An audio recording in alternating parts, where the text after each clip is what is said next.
Good to have you with us on this Wednesday edition of Ed Schultz News and Commentary. Thanks for all your comments and reaction to our show on RT America, which plays at 8 o'clock Eastern here in Washington, D.C., Monday through Thursday.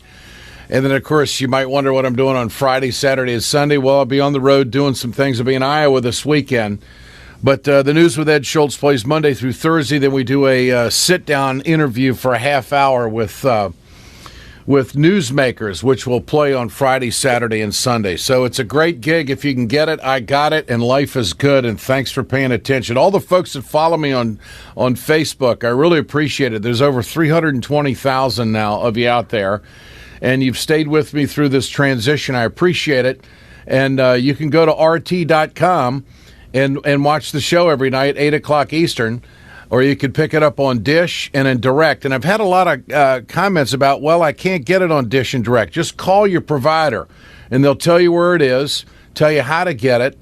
And on in some markets, they are assigned, obviously, a channel. They're higher up on the dial, on the digital meter than most cable outlets. But let me tell you something. Their shop is great. True professionals that go after the story. I'm really impressed. I could see myself doing this for a long time. I'm very comfortable. I enjoy the anchoring. And thanks for watching, and thanks for responding. Last night we did a big workup on not only Flint, but the entire state of Michigan and the austerity that these 6 radical governors have brought to America, and they're all failing. I mean, if Chris Christie was such a big success in New Jersey, he's right across the river from the media mecca of the world, how come he's not kicking ass in the polls? No, it's the guy who lives in Manhattan that's doing it, and that's Trump. Which takes me to today's first subject. I mean, yesterday I'm sitting in the office, and I'm preparing for the show, and there's CNN, and they're carrying Trump live. MSNBC is on tape, and Fox is so pissed off at Trump right now, they're not going to carry anything the guy does. And so, and Trump knows this. He knows what's going on. He knows who's covering what. So Trump starts to let him have it. And he lets him have it because they're not covering it.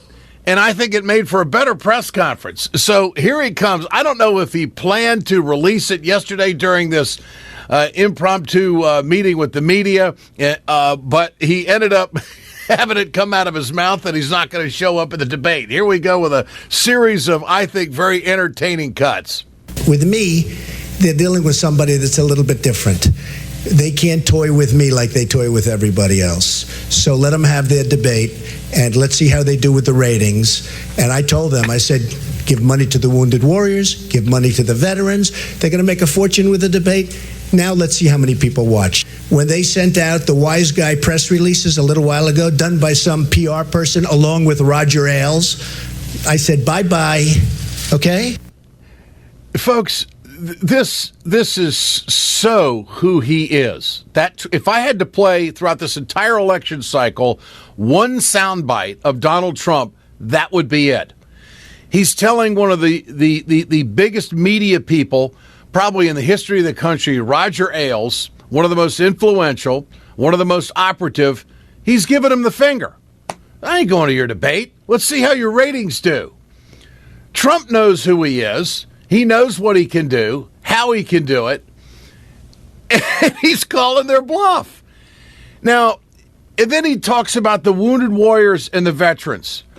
Folks, being from the middle of the country, can I just tell you how good that's going to play?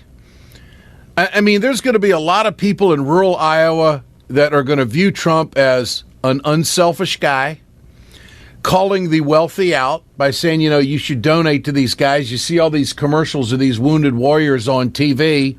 You know, they've lost a limb, they've lost both legs, whatever.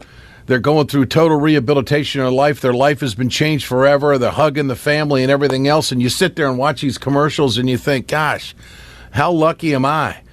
You know, to have all my faculties, to not have these issues in my life and not have things changed. And so Trump says, you know what, Ailes, you guys over at Fox, go have your debate without me. You're making millions of dollars on these debates. It's a political circle. I've already done 6 of these. Oh, by the way, give the money to the wounded warriors or the veterans. I'm going to tell you, folks, that plays so good in middle America. Trump may have won the Iowa caucus on that alone. So he goes on to talk about the 6 debates and how he thinks he's actually done enough. I've done 6 debates. I've done 6. According to every single poll, I've won every single debate. I've done 6 of them. And now you say, when does it stop? How many debates do you have to do? The Republicans go on forever and ever and ever with debates. We have people on the stand that have 0, that have 1, that have nothing. So it's time that somebody plays grown-up. And then when I see a press release written by a child, like I just saw, I said, what do I have to do? Why do I have to make Fox rich? Let me make the wounded warriors rich. Let me make the veterans rich. I bet Trump's next poll, he will jump 5 points. Now, this is January 27th, a Wednesday. These sound cuts came yesterday on the 26th in the afternoon, late afternoon. Okay, now let's see the next poll. I bet he goes up 5 points just on this press conference alone. All right, then he goes after Megyn Kelly. Megyn Kelly apparently has done some stories that aren't very, they're slanted against Trump. Let's put it that way. So he puts a video of Donald Trump posted on Instagram where he says that Megyn Kelly is biased. Megyn Kelly's really biased against me. She knows that. I know that. Everybody knows that. Do you really think she can be fair at a debate? Good question. What is Trump doing? He's engaging with the people who support him. He's basically saying, what do you think? Now, is this how he's going to be president? I mean, is Donald Trump going to ask the American people, what do you think? And I kind of sense that he would operate like that. And this plays to my comment previously that I really do think that he could function as president, no problem whatsoever. Now, policy, that's a different thing. He doesn't fit the liberal ideology, which I, of course, am connected to and believe in. But as far as functioning, I mean, this is engaging. And it's entertaining. Corey Lewandowski, who is a campaign manager, appeared this morning on one of the shows. I just don't think so. I mean, what you have with Mr. Trump is you have a clear leader, a person who he said it best is not going to be toyed with, a person who understands when a bad deal is in front of him and is ready to walk away from a bad deal, something that this country should be able to do. And I just don't see any way where Fox is going to have a successful debate now when you've got the clear GOP frontrunner who's decided to walk away from this debate because he can't be treated fairly on the debate stage. And you've got a network that wants to make news not about what they're going to ask the candidates about the policy issues, but about personal attacks. So, you know, maybe Fox was going to have a 20 or 25 million person debate, but without Mr. Trump's participation, I think they might have a 1 or 2 million person debate. He goes on to say this about the debate. Well, I think it was very clear. It's very hard to appear with someone, you know, a network which is going to be as biased as they have been against him.